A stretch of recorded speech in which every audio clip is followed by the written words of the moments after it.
melt is when I'm ocean wave.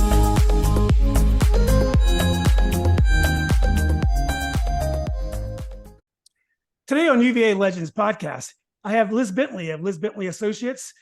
She's an executive coach, has been on MSNBC, Know Your Value, Mika Brzezinski's group that empowers, I think, over 50 women. She's coached Fortune 100 companies. Has built this great career around executive coaching.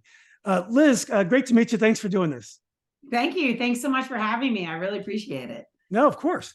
Well, let me give your background. It's pretty. It's very interesting. I know you went to high school, Cold Harbor High School, in Long Island. So I assume maybe you grew up there. I've actually been to Huntington.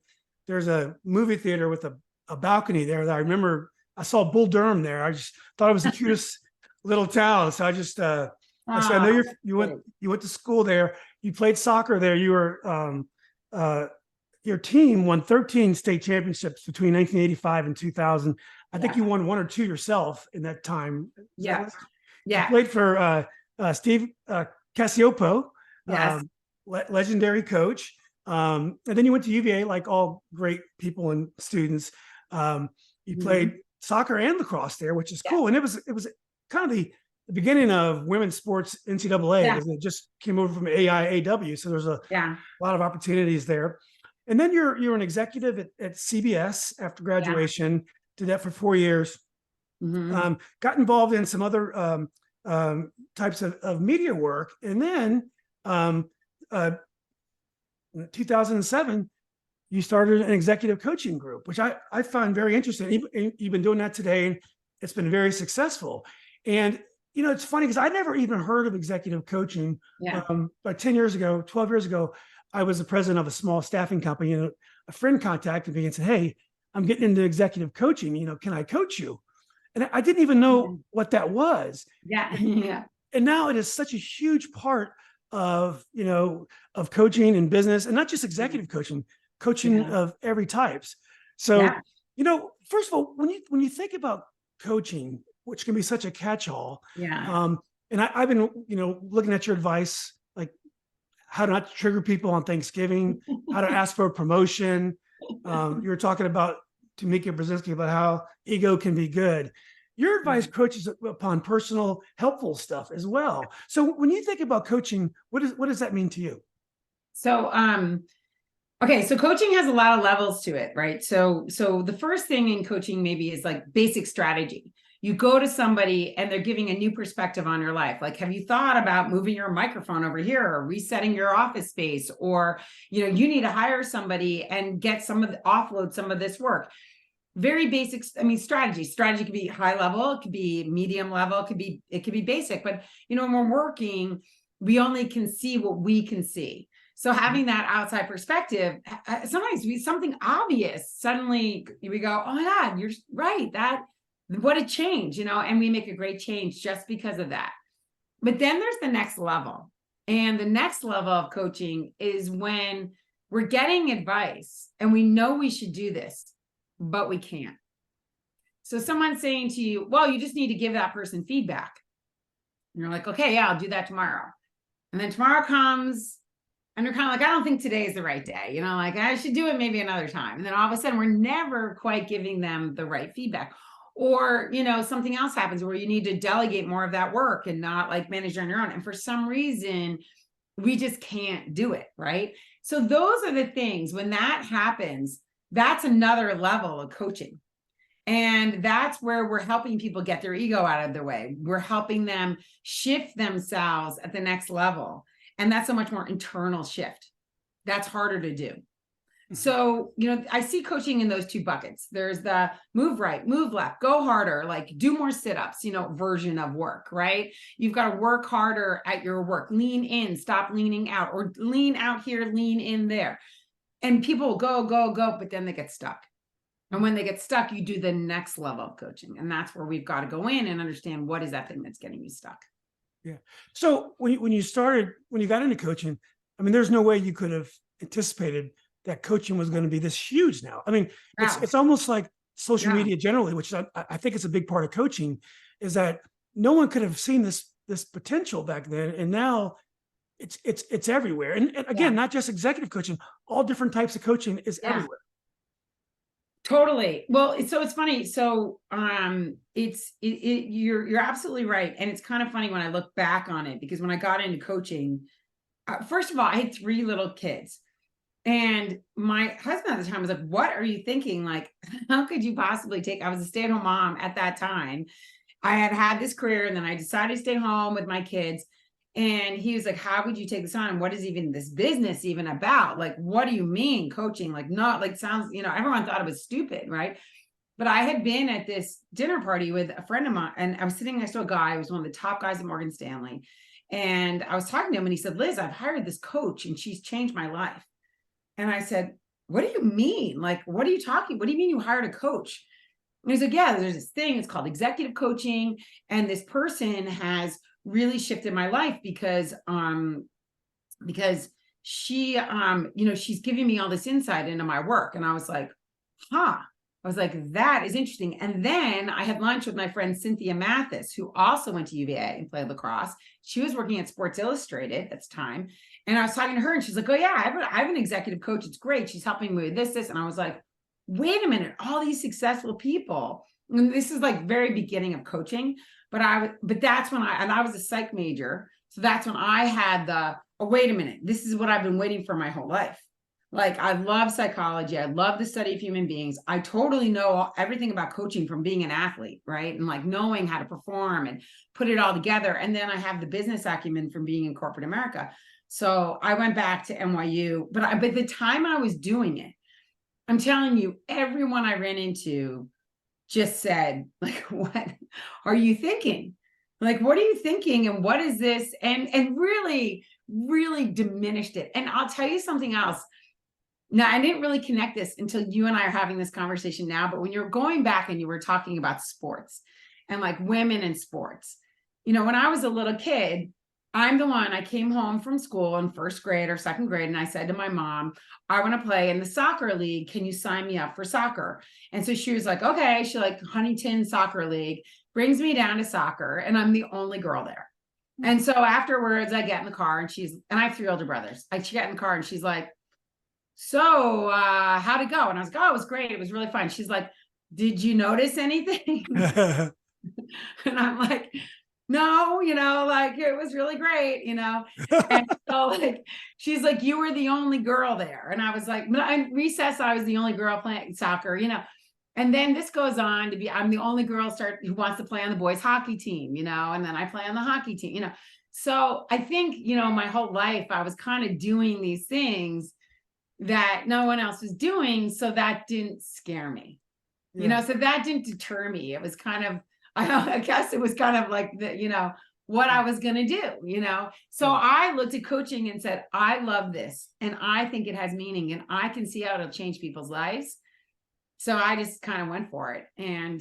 But I mean, I totally remember. And also it was a double-edged sword, because like same thing as being a girl, like breaking in and playing sports with all the boys and everyone being like, whoa, even as a woman being in coaching, they were like, is this glorified like housekeeping, Yeah. Like they're really not giving me the benefit of the doubt. So, but now that's all behind me. But, at the time, for sure, that was the case. So, well, wait, I'm sorry to interrupt. You mentioned psychiatry, and I find that interesting because I think a lot of people, especially men, are maybe uncomfortable seeing a therapist, uncomfortable seeing a psychiatrist, psychologist. But if you tell them you're getting coaching, it's seen as more of a positive, not so much as hanging out in the past, but coaching and what we're going to do in the future. And maybe, I mean, I think the advice you get borders on that as well. But I think maybe it's received better by some when it's coaching and not a therapist. Is there an element of that? Yeah. So it's so funny you say that. Okay. So yes, what your point on the guys is so true. So first of all, I coach a ton of men. We are practice coaches, a ton of men. They come to coaching much more easily.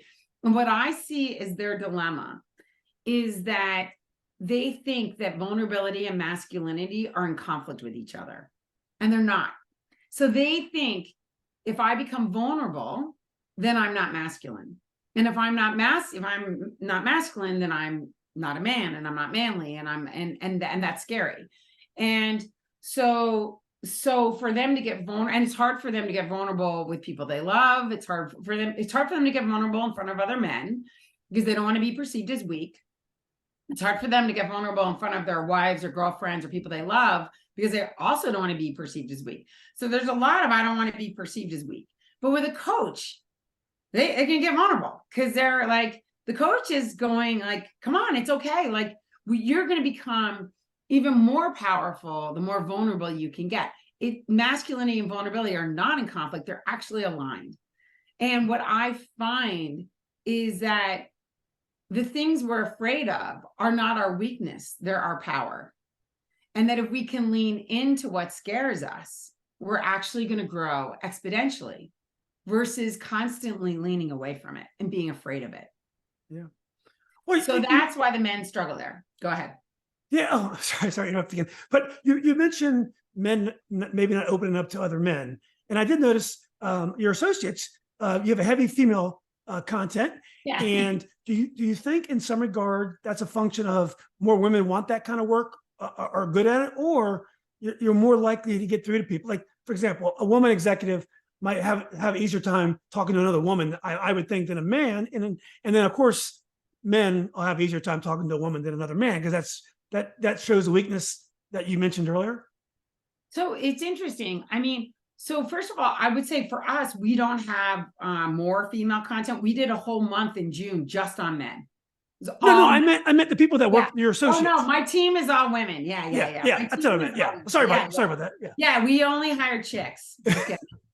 I'm only kidding. No, we know. Well, it's classic of everything. Like our network is we have a lot of network women. So, but no, I mean, I would like to hire a male coach for sure. And I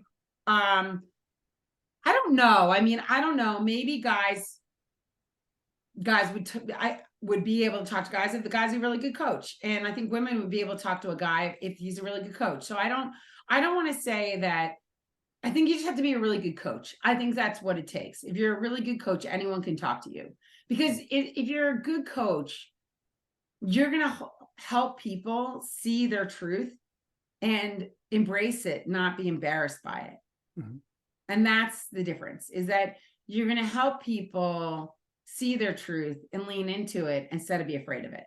Yeah. And I think a man can do that if he's trained to do it well and he gets his own ego out of the way. He's got to get all of his discomfort out of the way in order to do that. And to be a coach, you've got to work on yourself a lot because you got to get all your stuff out of the room all the time, right? Because we're all human, you know?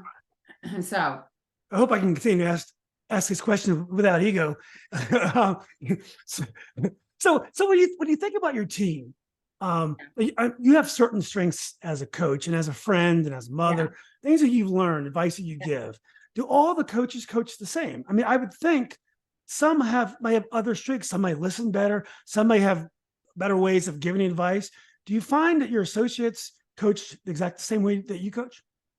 No, I think everybody has different styles.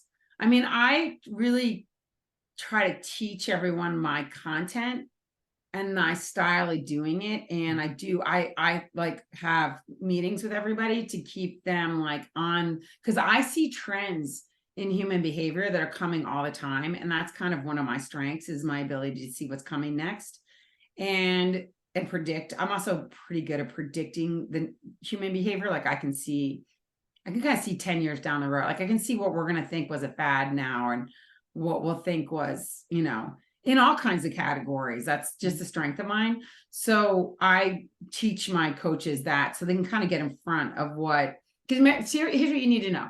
Okay. Human behavior has the same fads as diet. Okay. It has the same fads as medicine. Everything has things that come into vogue. Same with disease. Anxiety's in vogue, right?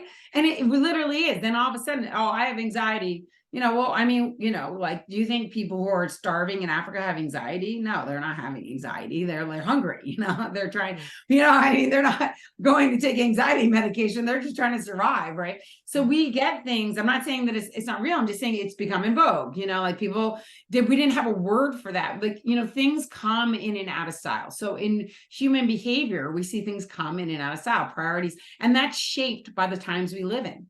It's shaped by the money we have in our culture, by the people, by the stress, by the lack of stress, by the whatever the conditions are. You know, like we live in a time now where like so many people go to college, for example, but in the 1920s, people weren't going to college. Yeah. You know, I mean, but now they're like big kids' biggest stressor is like how they do on the SAT, you know, but in the 19, you know, whatever, 60s, 70s, you know, it's like, you know what I'm saying? Like, you know, everything changes and then that impacts humans and impacts the workplace, you know, impacts all the way we think and do things. Yeah. Well, are some people more susceptible to coaching than others, and also different levels of people in the organization? Do you find some people that it's really going to be hard to get through to them, and others are very easy, or is it more of a fact that you just got to find kind of the whole card? You got to find the solution for each person. I think that there's no question some people are easier than others. I would say it's geared around their level, probably of fear. So the more resistant they are, the more fearful they are of looking inward in that fear that something really bad, they're going to find something bad. I think the more they've like, so I have this thing where I say like, what I find is that people have this closet they've shut and they think there's this big monster in there, right? And everyone has a different version of the monster. But they think, and they're like, if I even crack that door a little, the monster's going to come flying out and eat me alive, right? But really, when we finally crack the door, it's just like a tiny monster and he's not that dangerous and he's okay. It's like, it's not as bad as they're imagining it to be. And so they might be saying in their head, I don't believe in this, or they might be saying in their head, it's not for me, or I'm okay. You know, they've created all their armor that's protecting them from wanting to go inward to see what's really in there. Yeah. Right.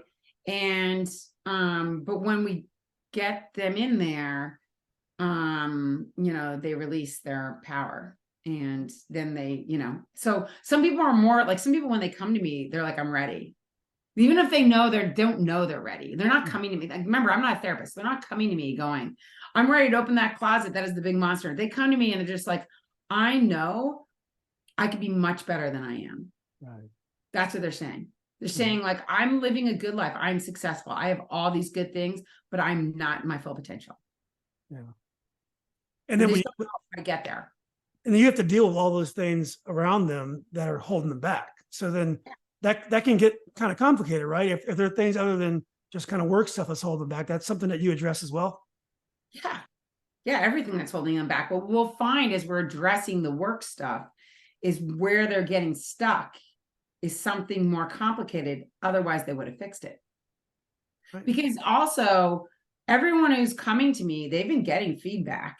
It's not like they haven't been. They've just been ignoring it. Right. Everyone's getting feedback. Everyone's being told what they need to hear. They're just not willing to hear it. Yeah. So the coach's magic is helping them hear it now, helping them feel safe enough that they can hear something that they have spent their whole life not hearing. Yeah. Or whatever, their whole adult life, their whole whatever it is. Yeah. So if you get a lot of situations, and this is a situation I was in. So I was with a startup, and which I think happens often when you're the top sales guy and the people sell the company. Often that's the guy that becomes the CEO because he has control of the clients. And whether the skill set is perfect, that's kind of how it works out. But my personality is of an entrepreneur. I am not really a corporate CEO. I don't like to fire people. Yeah. I could be a little bit risk averse in some ways. Yeah. I'm better building a business, building a clientele. Do you find yourself in a situation where you know, the honest answer is maybe you're not for this role, maybe you'd be great somewhere else? Or, you know, do you try to find a way, look, you're an entrepreneur, but there are things that you can do. There are skills that an entrepreneur brings that will be very effective as CEO or chief revenue officer or whatever. Yeah. So I think that is one of the hardest things about being an entrepreneur. It's one of the hardest things about being a CEO. So when someone is a CEO, for example, we always qualify what type of CEO. Where did they grow up? Did they grow up in finance? So they're a finance CEO. Did they grow up in marketing? So they're a marketing CEO. Did they grow up in sales? So they're a sales CEO, right? So they're wherever they grew up, in their adult life, that's how they think from their CEO position. And same thing as an entrepreneur, you were great at selling, and now all of a sudden you got to manage people because you have people on your team. You got to give them hard feedback. You've got to get good at the numbers. You've got to get good at also. It's very, very hard. And so, that's something we coach around all the time, is that you have to, you have to grow. And again, you have to enter your fears and grow yourself to learn these things that you shy away from. It doesn't mean you have to become the expert in it. If you're, if you're afraid of the numbers, which a lot of people in sales, a lot of them don't know the finance. They don't know how to read the spreadsheets, right? You're going to hire a bookkeeper to do that for you and an accountant, but you have to be able to read it. You got to learn. And it pushes you to grow in a good way, because most people, it's not that they're not capable of it. They're just afraid of it. And they've been telling themselves, I'm not a numbers guy. I'm a sales guy, or I'm not a sales guy. I'm a numbers guy. We can be all things. We don't have to be, again, if you grew up in finance, you don't have to become the expert in sales, but you've got to be able to manage your sales team, because at the end of the day, they're bringing in all the clients to your company. So it really pushes us to grow, but it's very hard. Yeah. Yeah. Well, you've coached lacrosse and you coached soccer, and obviously you played for great coaches. And one thing about coaches, especially in soccer, they license coaches, which is a weird thing for Americans. We don't think about football coaches being licensed. And I think we're starting to see other types of licensing as well. But the European-based sports, they have licensing. And we have, in a lot of our businesses, obviously there's licenses. Are executive coaches licensed? And if they're not, do you think it'd be a good idea? So we have what's called certificates. So we do have a certificate, and there is something called the IFC, which has a program for becoming, I think, fully certified. So having a full certificate. I don't think it ever is a bad thing. I don't think it's a bad thing. I mean, I think that like anything, they're good and bad people out there at it, and, so but I guess, I can say it's a bad thing, but I mean, because a therapist has a license, are they better at doing therapy? I would argue no, but I mean, they had to do something. Because a real estate broker has a real estate license, are they better at doing real estate? Not necessarily. And by the way, because they have their medical degree, are they better practicing medicine? Yeah, I mean, better than no one who has a medical degree, but not necessarily the best of the doctors, right? So but I would never say it's a bad idea, Yeah. So you, as I said, you coached before, and I talked to a friend of yours, Amanda Cromwell, who's an amazing coach. And what are the differences in the similarities between great coaches on team sports and executive coaches? Do you see a lot of similarities, or do you think it's a different skill set? Okay. I do. And I don't think a lot of people coach like me. I coach this way, and I want Amanda to come coach for me as well, because I know she's going to do this. And I find I coach executives the way I would coach, and I was coached as an athlete, which is, I believe in you. I can see what your full potential looks like. When you're not there, I'm going to hold the mirror to you to show you that you can go further. You can run faster. You can do more here, and you can do it. And we're going to win a championship, and we're not going to live up. We're not going to let down until we win it. We're going to win this championship for, their version of the championship, which could just be being a better dad. I mean, that could be their championship. It could be doubling their income. It could be becoming the number one person in their region. It could be having a better relationship with their wife. And it's going to be all those things if we win the championship. But I push them for more, at the same time holding them, to be vulnerable and get there. And I feel like the best coaches I had saw my potential and held me to it, but really cared about me along the way, really cared who I was and what my experience was. Yeah. That's the best coach. Well, we mentioned Coach Cassioppo earlier, the legendary soccer coach from, Yeah. What did you learn from him? Now, I realize sometimes in soccer, it was a little bit different back then because certain areas of the country tended to be more advanced in soccer than others. Like in Northern Yeah. Virginia, like my high Yeah. school classmate was Jill Ellis. I went to school with Jill, Yeah. Jill Padberg, Barbara Wickstrand, all these future coaches. Mhm. Mia Hamm went to Woodson. It was all Yeah. Northern Virginia. So you tend to have these hotbeds for soccer. But your Mhm. coach, what did you learn from him? There were things that he did to inspire you even today? So I think, one of the things that he really emphasized for us for sure was fitness. He just like, he was always had the mindset that and in soccer, soccer is really built around fitness. So he always had the mindset that we were going to outrun any team. And That's I crazy. was actually on the very first team that won the state championship. Mhm. And that resilient mindset really paid off because our game was in Cortland, and it was snowing, sleeting rain, like freezing cold. And, people were almost going down with hypothermia, like your feet were frozen and wet and dying. And we won 2-1 in overtime. And I think that, that all of that resilience that we got all year, the thing about resilience is you need it when it counts. And everybody knows you win games. Like mindset is what wins games, right? It's at the end of the day, like in the buzzer's going off and you're taking the last 3-pointer shot. Does the ball hit the rim and go in, or does it bounce out? And that's all mindset, because you've hit that shot so many times in your life, right? Yeah. So when we won that game, I think the mindset to just stay in longer than the other team is what made the difference. Yeah. Do you think those titles that you won have meant a lot to your career? Do you think things would have been different for you if you didn't win that?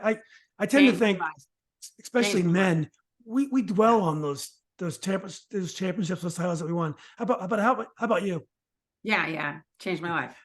Even winning that game, because I played a big role in the whole game, and it changed my life. Yeah, at a very young age, like it was like, okay, I can do hard things. Yeah, I can do hard things, and you learning, and so and here's the thing, like what you said is like coaches and all these people, like I learned how to do hard things for my older brothers. I learned how to do hard things for my parents, but just all these other support systems that show you can do more. Like you can do more. And those coaches that believe in you and show you can do more, you can go for more. That's changes your life. It's life changing. I will say that the reason I was able to build this business to the level it's at today, up against so much resistance. Like, at first it's hard to make it as an entrepreneur. It's hard. The 1.2% of female businesses make over $1 million in revenue. And that is not 1.2%. Think about how low that is. Yeah. Okay. So we've been a unicorn. We've been blowing those odds out by being a female entrepreneur. Forget it, even I'm in coaching. Being in coaching, an industry that was not growing at all. I mean, in the beginning, right? 93% of people who get a degree in coaching do not make it as a coach. Yeah. Right. So that, like, learning all that stuff is from an early age. It just it changed my life. And in sports, changed my life. Yeah. No question. Well, I wanted to get to UVA real quick, but also you brought something up that's very fascinating. I mean, you're saying you had all this resistance to being an executive coach, but after a while, it went from resistance to incredible amount of competition. So what set you apart? I mean, when I look at your social media and the things that you say, you guys you're different, and it's obvious why you're so successful. But how did you build that, and what made you so different to build such a successful business?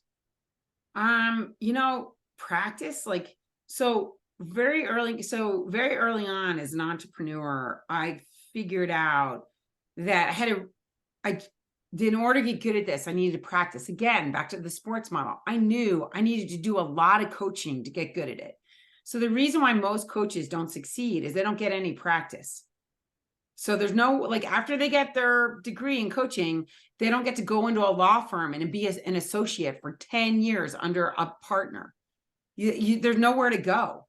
So you get your degree. And so, you can't just coach 5 people or 20 people. I mean, I've coached hundreds of people, hundreds hundreds. I mean, I do hundreds of hours of coaching every year. I do some ridiculous. I think I do 100 hours every month.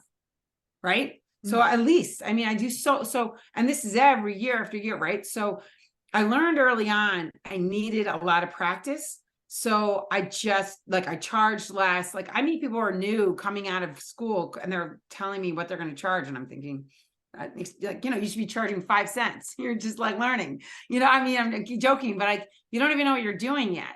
It's all their ego. They're coming out. They're like, well, I was a big executive at so-and-so, so-and-so. And so I should charge all this, but they're not worth the money yet.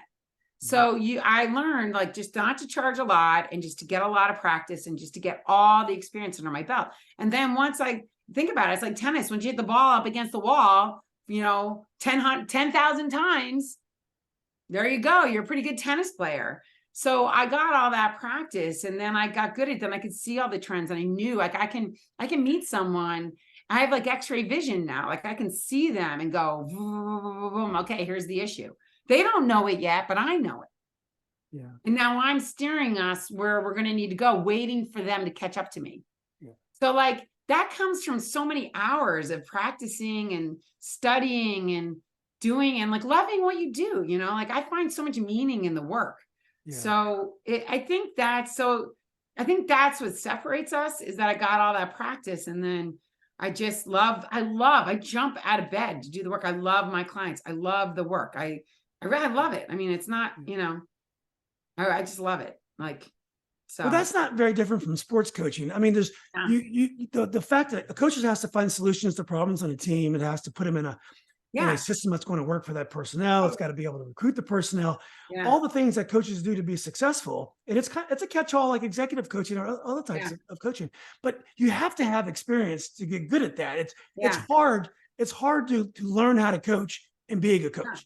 You learn it from doing it and getting some success, getting some failures. Yeah. And then at some point, you feel like you're getting there. Yes. Right. Exactly. And tweaking and working and figuring it out and learning what you need to do to adjust. There is so much involved in all of it and constantly coaching yourself. I mean, I have a coach and I do hours and I do tons. I invest back in myself as much as my clients invest in me. I'm always working on myself, always. Right. Because you have to. That's if I believe in what I do, I have to do it. Right. How do you get your nuggets, your inspiration? So you very great practical advice.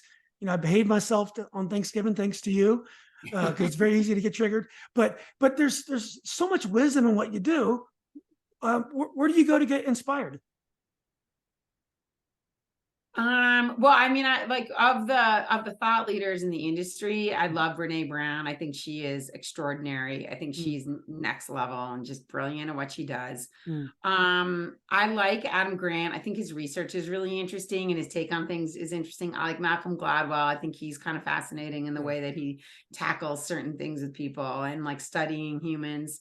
I mean, I like all of those people.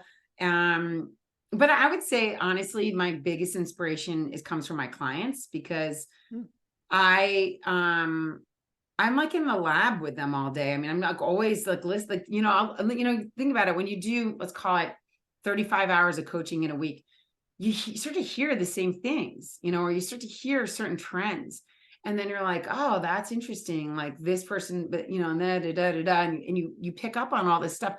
So I'm constantly learning. And I could be listening to a self-help thing, and I'm like, oh no, that's wrong. That's not that's not true.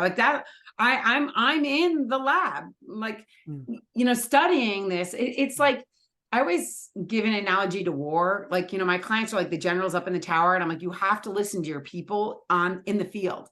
Because they see what's coming at them. Well, I'm in the field. So you can tell me all day long, this is not a problem. But if I'm hearing it all week long, it's a problem. And maybe no one else has figured this out yet, but I heard it. So I know this is a problem. And you can tell me this is the solution, but it's not working. And so it's not the solution. It's have you ever heard somebody say, take this advice, I'm not taking it, but you take it? Well, then apparently it's lousy advice. Because if you can't take it, then it doesn't work, So that's not good advice. you know? So, you know, and that's what, because like, I mean, coaches aren't here to give advice. They're here to help people shift. That's a big difference. Now you might give advice and you're shifting, but your job is to help people shift. Right? That's very different. Now you might give some advice in the shift for sure.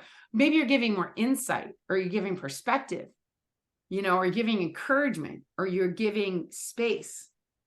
You're giving a lot of things, but it's not just advice. Right? Yeah. So well, one thing that you are is you're a social media star, and you know, realtors are like this now as well. I don't know if you've been through a real estate transaction recently, but the realtors put out these incredible videos. They're like, you know, they're all dressed up. They have these great, they go through the house, make the house look amazing. oh yeah. The way they power they create their value.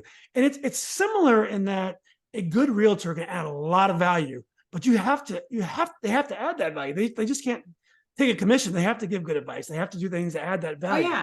So do you find yourself the social media aspect of your job important? Because you seem to be really good at it, and it seems like a great way to get clients.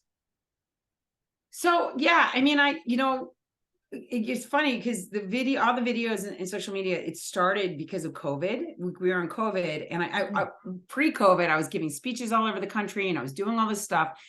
And somebody on my team said, you know, everyone's really suffering right now. Why don't you start doing a video for people, like just to help?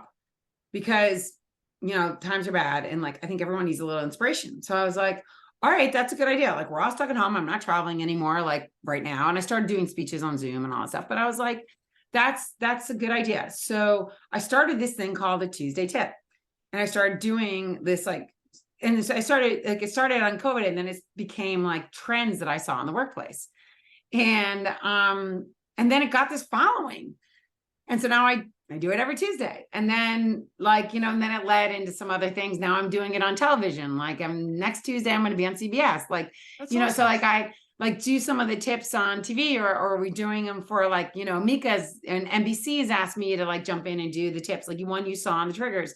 So they're like, can you do a tip on, you know, for Thanksgiving, can you talk about, and then they're asking me to talk on this stuff. So it really started during COVID to help people through. And then it created this following, and then it's gone on, you know, so so it kind of like goes from there. And what I do is I take during the week when I'm coaching clients, I'll take notes and on something that like I think of, I'm like, oh yeah, this is a good one. And then I'll go to my notes, and then that'll be the tip that I'm hearing, like whatever I'm seeing. But I will say this, everyone, when I will run into people in my friends, clients, family members who will say to me, that Tuesday tip, I know that was for me. And it wasn't. It was like, it wasn't for them at all. But they're like, that was for me. I know you were talking about me. You did that tip because you wanted me to hear it. And I'm like, no. Yeah. And so that's good. That's a good sign, because it makes them feel like I'm talking to them. Which I'm not. That reminds me of that movie, The Help, when they wrote that anonymous book, and everyone was afraid they were talking about them. So, you know, I went to law school at UVA with Mark Brzezinski. So we were pals. I hadn't talked to him about 10, 20 years or so. We used to be pretty good pals. That's amazing. Yeah, what's that? That's great. I mean, that's UVA law school's like, that's amazing. That's great too. It was okay, yeah.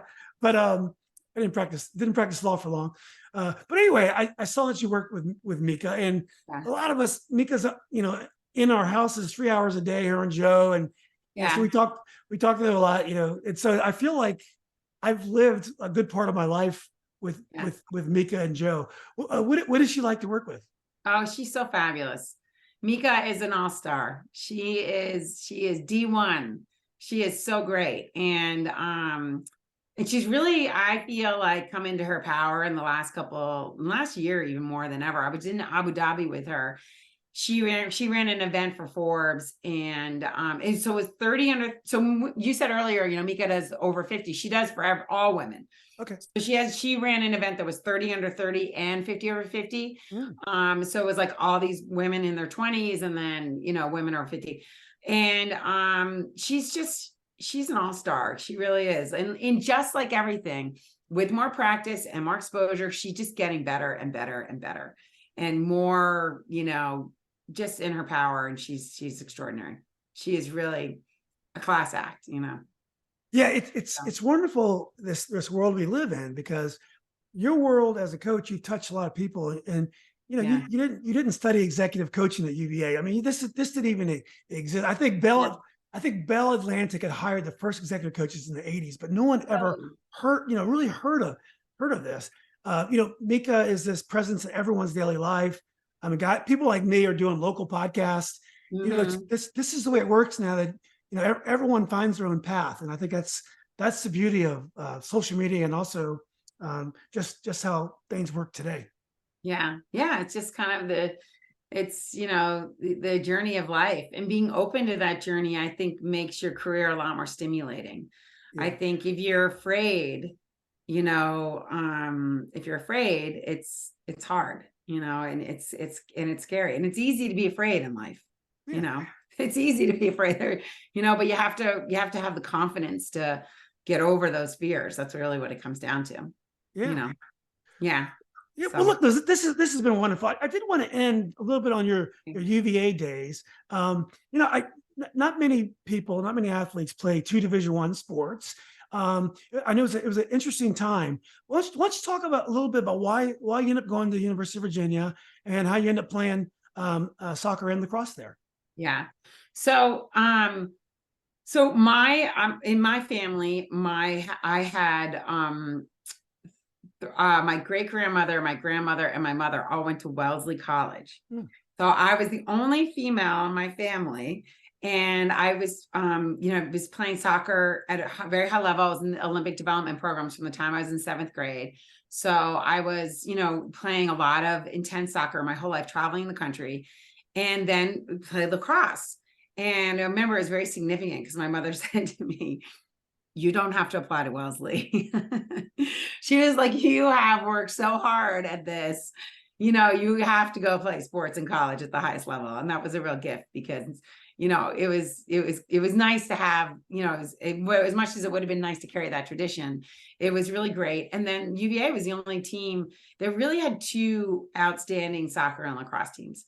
So that was really what drew me to UVA, because I was looking at there were a lot of schools that were very good at soccer.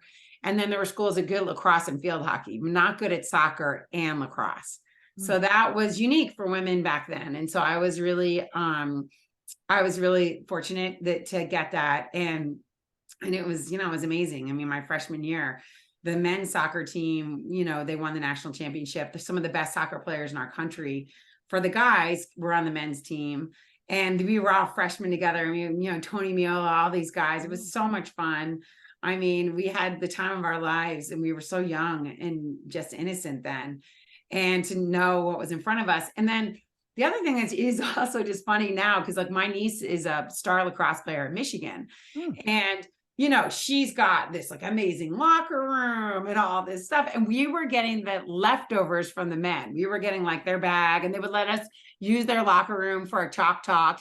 And our big locker room was a whole women's locker room. So like next to me was like a swimmer. Oh, Milo, you know, so it was like such a different world. But yet we were having an extraordinary experience for that time, right? That we even got to do this. I was even on a scholarship, which was like unheard of, you know, during that time, because like just people didn't even know that was an option.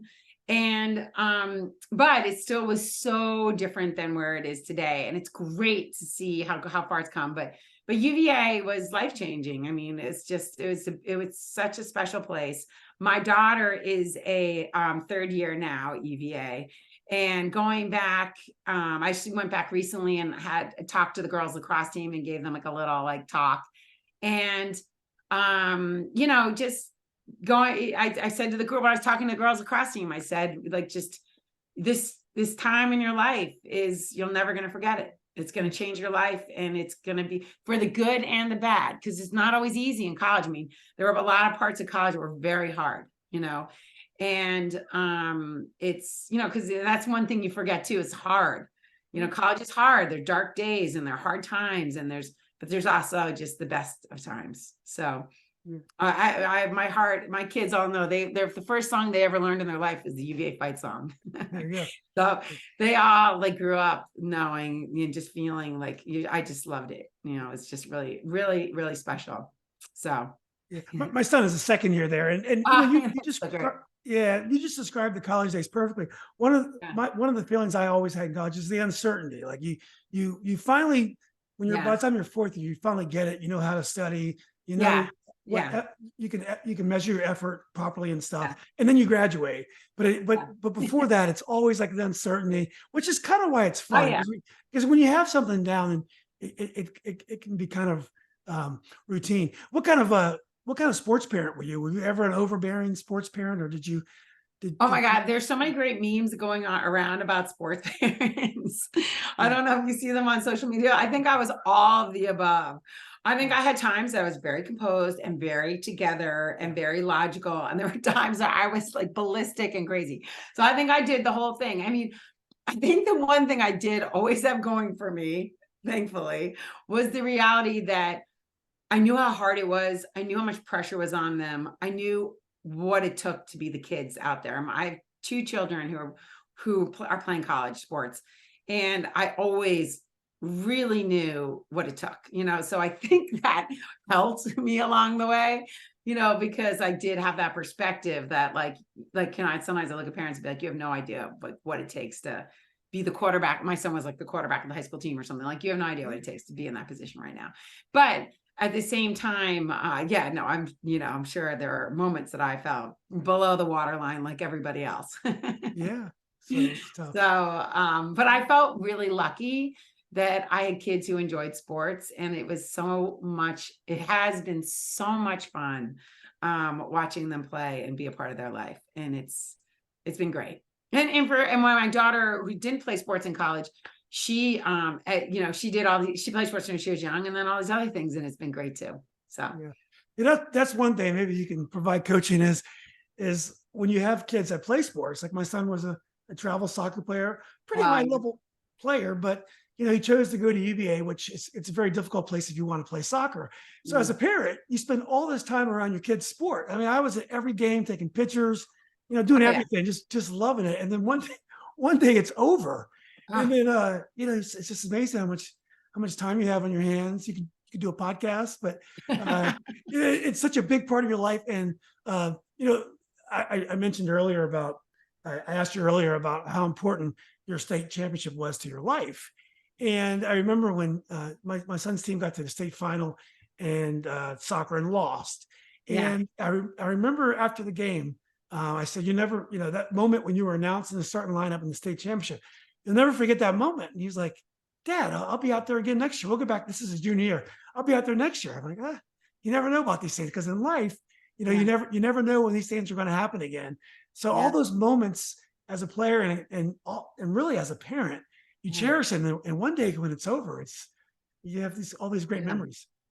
Yeah, you do. And it's funny. Like, it is interesting. Like, if you had asked me when we won the state championship in high school, and I was a junior in high school, like, I would have said, if you said to me, this is going to change your life, I would have been like, yeah, whatever. But now I look back, I'm like, that was pivotal, changed my life, And by the way, my travel team won the national championship. Oh, wow. Yeah, we won the national, and that even wasn't as pivotal because it wasn't as hard. Because of the elements and it was so hard to win that. Like, it took so much grit to win that state championship. Even the soccer wasn't at the same level as the national team, right? The national teams, or the team that we won the nationals with, the soccer was so high, and it was really intense, and, but it didn't have, it's all about that personal journey. But, I do think the hardest thing as a parent when your kids are playing is like getting your own ego out of it, because when you're traveling and you're putting all this money into it, you're putting all this time into it, like your kid, like, I don't know, goes out and it has a terrible game and has a bad attitude, you're like, what? And all these things. So it is hard, it's listen, our kids help us grow more than anything in the world. And yes, when all that time is gone, it's crazy. Like, you're like, oh, wow, I can start a podcast. Yeah. One thing that really, I not struggle with, but I do have moments of regret, various things that happened in my life. And I have to say, some of the things that are on top of my list, or some of my behavior when my son was playing sports. And a lot of it, my heart was in the right place, but maybe just pushed him too hard, or the things that we do. I mean, all the money we spent, but I wouldn't take that back because it was so much fun. But I do have regret in some of the things that went on. It's funny. I would think that would pass, but some of that regret hasn't passed either. Like some of the things I did as a parent bother me today. Yeah. So a lot of the work in coaching is around healing that, and also like forgiving yourself for it. And sometimes it's making amends. I mean, actually over Thanksgiving, a guy that I coach sent me a letter he was writing to his son to that he was going to give it his son at Thanksgiving, because he wanted forgiveness on some things that he had done as a dad. And he's a great dad, but things that he knew he could have done better, that he was kind of boxing his son into a box that his son didn't want to be in, but he felt like he needed to be. And he wrote him this beautiful letter that he sent to me that he wanted me to read before he gave it to him, to like, just make sure he hit the mark on the things that we've been talking about. And those things, and that's part of his own, he said, the first thing he said in the letter is, this is as much for me as it is for you, but this letter is to ask you for forgiveness. And then, but he needed it, so sometimes, look, it's so hard to be a parent. It's the hardest job we have in our life. It is the hardest job. And so here's the good news. Okay. The good news is that we are going, this might not sound like good news, but we are going to wound children. We are going to wound our children. And it's not because we mean to. Okay. And our parents wounded us. And our responsibility as adults is to heal that wound. So our wounds that we got from our parents, they are not our faults, but they're our responsibility to heal. So you are going to work so hard to be the best parent you can be, but because you're human, you're going to do some things well, and you're going to do some things poorly. And your children are ultimately going to have the responsibility to heal that wound themselves. But you can help them along the way by healing it in yourself and writing your apologies and forgiving yourself, and getting into those conversations. And kind of getting accountable and being like, yeah, I shouldn't have done that. And then you're right. And that was, and kind of explaining where you were. Like, it's really helpful to say, I was caught up in this moment and my ego was getting in the way, and I wanted you to be good for me too, and for you, and for all these reasons that maybe weren't right. And that helps them become more self-aware. It helps them grow. Yeah. So that's tremendous advice. I should have asked you your rates before we start talking to you, but it reminds me of my sister. So my dad was in Southern Virginia, and at a time where not very many African-American men were successful. I mean, there were very little opportunities besides being a minister, being a porter on the trains, but even a teacher probably wouldn't make a lot of money, but he was very successful.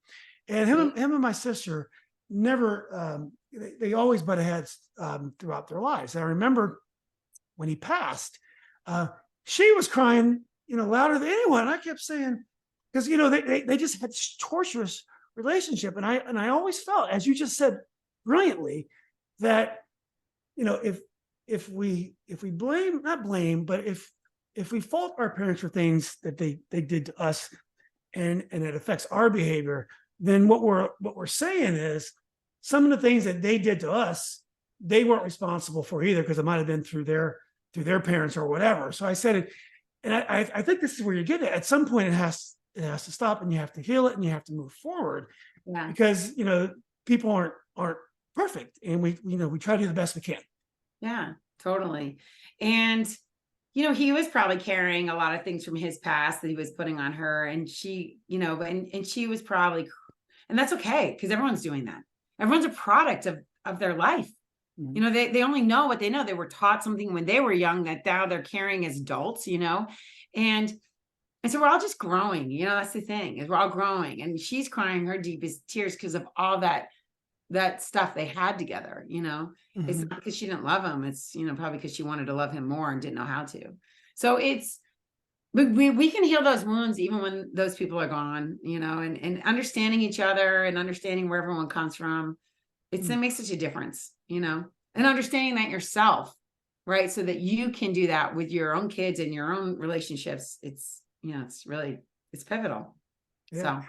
Well, this has been great, Liz. I did want to end on a kind of a funny story because Okay. you mentioned travel soccer, and you're younger than me, but you're about my age. And do you remember the old days in travel soccer? How you guys would you go to some random place and you stay with some random family that you didn't know, and that was like the most normal thing in the world. I remember when my sister's team would host these girls, and they didn't know us. Someone would drop these girls off at our house, and they would just leave. They had no idea who we were. Do you remember doing that when you were playing? I was going to tell you this one last quick story. So we were at the WAGS tournament in Washington, D.C. Of course. And we would always go down and we'd be hosted by these families. Totally. We'd go down and like we get with these random fans. So I'm with my best friend and we're in this family. And she is like a real like peacekeeper, like a real pleaser, you know. And so I come down to breakfast and I get down there before she does. And she says, when I go down, she goes, okay, go down and check out the breakfast. And if it's not good, tell them I'm not hungry. So I go, okay. So I go down, I sit down at the table and they're having chipped beef on toast. Oh, I love that. Okay. Well, I've never seen it in my whole life. And it looks like vomit on a toast. It does. Right? So I'm like, oh my God. So I get down there and I'm like, oh no, I'm not really hungry. I don't need anything for breakfast. But my friend Tracy, she loves it. So she goes down to this plate and she's looking at me like, I'm going to kill you. I am going. And I'll have to tell you, that is what made sports the most fun, is that we had those kind, and to this day, we all have that kind of relationship. It was so great. She was like, oh my God. Yeah, you're a prankster. Did you meet any women, girls at the time at WAGS that played at UVA? Because WAG, I mean, I'm in the DC area. Oh yeah, we all were there. Oh yeah, we were all WAGs, and then yeah, those big tournaments. Yeah, when I was a kid, when I was coming out of high school, I knew the best players in every state. Yeah, for sure. Well, because we were at all the camps together, you know. Because the way they did it then, like you knew them all. Like I knew the best player in Georgia, I knew the best player in Texas, the best player in California. You know, I knew them, you knew them, you know? Yeah. I mean, in your age group, because you saw them at all the same events, and then they were like you're in beatdowns with them all the time. Yeah. Were you distracted by the fact that you were playing lacrosse though? If you would have gone all in on soccer, would it make any difference to you think? Lacrosse was so much underdeveloped then. It was just like high school lacrosse. I mean, I started lacrosse in 7th grade. You only played in the spring. There were no travel teams. So it was a very underdeveloped sport. Lacrosse was the kind of sport that people who played other sports at UVA, like you could have a field hockey player come pick up lacrosse and start playing. Yeah. You know, like you could never do that today. Yeah. You know, so it was just because it wasn't as advanced. Like soccer was actually a very advanced sport. You know, we'd all been playing since 1st grade. We've been playing year round, starting in 6th grade. Yeah. And we've been being picked on select teams, you know, since the age of 13 and traveling all over the country. So very, very different. Well, the lacrosse players were awful because I don't know if you remember this, but at UVA at the time, they're all from like these northern prep schools. And they had these attitudes. And so I remember we had these 2 guys in my hall. I think one of them went to Gilman, one of them went to another one of these. One of them was from Jersey or Long Island, and they're actually okay guys, but they had these attitudes. Oh yeah, because it was very much an elite sport back then. I don't think it is today as much. I think it's just like soccer is today. No, totally. But like I joke, getting recruited for lacrosse is like I mean, it was like not like that's like. You know, anybody, if you were athletic, you could have got recruited for lacrosse back then. But like soccer was hard. That was legit. That was hard. Hard. Like it was hard to be good. Like it was competitive. It was hard. A lot of really good players, amazing athletes, lots of kids who started young. So, but not to throw all the poor lacrosse players under the bus, but that was not like you just had to be a good high school player. And they were only picking from a handful of high schools. Today, lacrosse, totally different story. Totally different story. I love lacrosse players, but the ones I met at UVA at the time, oh my God, they were so full of themselves. Oh my God, totally. They totally. I know. No question. They were. No. But I actually have to hop onto a call. No, Liz, this has been great. You promised me a half hour. I think I took an hour. But anyway, it was great. It was great meeting you. I love talking to you. And so I'll definitely leave your contact information for folks to get in touch with you. Thank So you. hopefully keep in touch. Love to talk to you again at some point if you ever have time. Where are you, down in DC? Are you in the DC area? I am. I'm in DC. For years I lived in Arlington. Now we just moved out to Loudon. So Okay, great. yeah. How about Great. you? You're in I'm in New York. I'm in Cold Spring Harbor. Oh, awesome. Yeah. That's great. Yeah. So, Well, let's keep anyway. in touch. Yeah, thanks so much. I really appreciate it. Okay, Liz, it was great. Take care. Thanks.